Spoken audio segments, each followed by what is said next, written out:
Untuk tujuannya, yang pertama menjelaskan sifat-sifat cahaya, yang kedua menjelaskan sifat-sifat bayangan yang dihasilkan oleh cermin, yang ketiga menjelaskan sifat-sifat bayangan yang dihasilkan oleh lensa, yang keempat menentukan fokus cermin cekung, dan yang kelima menentukan fokus lensa cembung.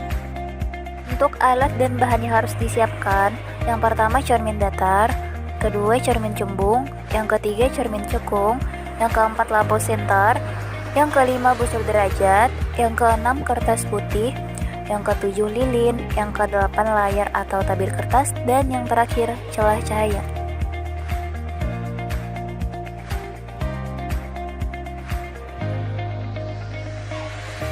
Untuk cara kerjanya, yang pertama susunlah lampu senter dan celah cahaya di depan cermin datar seperti gambar 7.1. 2. Nyalakanlah lampu senter dan amati dengan baik jalannya berkas cahaya pada saat sebelum dan sesudah mengenai cermin datar. 3. Gambarkanlah jalannya berkas sinar pada langkah 2 sehingga tampak sudut dan sudut pantulnya. 4. Ukurlah besar sudut datang atau I dan besar sudut pantul tersebut atau R. 5. Letakkan sebuah benda, dalam hal ini lilin, di depan cermin datar dan amati bayangannya selama benda itu Anda geser-geserkan di depan cermin datar. 6. Catatlah bagaimana sifat-sifat bayangan yang dibentuk oleh cermin datar tersebut. Jadi kesimpulannya, untuk percobaan pemantulan cahaya pada cermin datar merupakan cermin yang bentuk permukaannya datar. Cermin ini akan memantulkan berkas-berkas yang sejajar dengan cahaya yang datang. Sifat bayangan pada cermin datar adalah tegak, maya, atau semu, dan sama besar.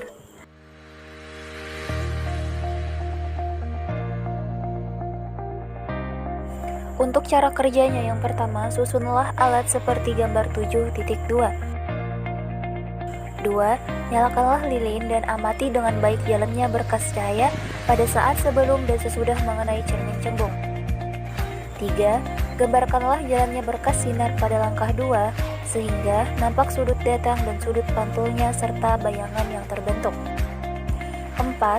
Catatlah bagaimana sifat-sifat bayangan yang dibentuk oleh cermin cembung tersebut.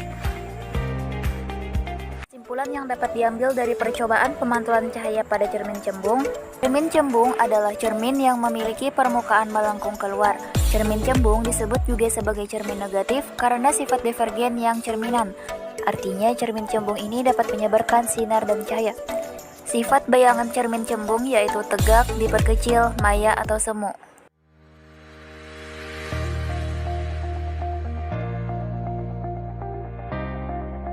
Untuk cara kerjanya, yang pertama susunlah alat seperti gambar 7.3.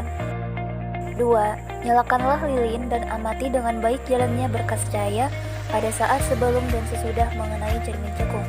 3. Gambarkanlah jalannya berkas sinar pada langkah 2 sehingga tampak sudut datang dan sudut pantulnya serta bayangan yang terbentuk.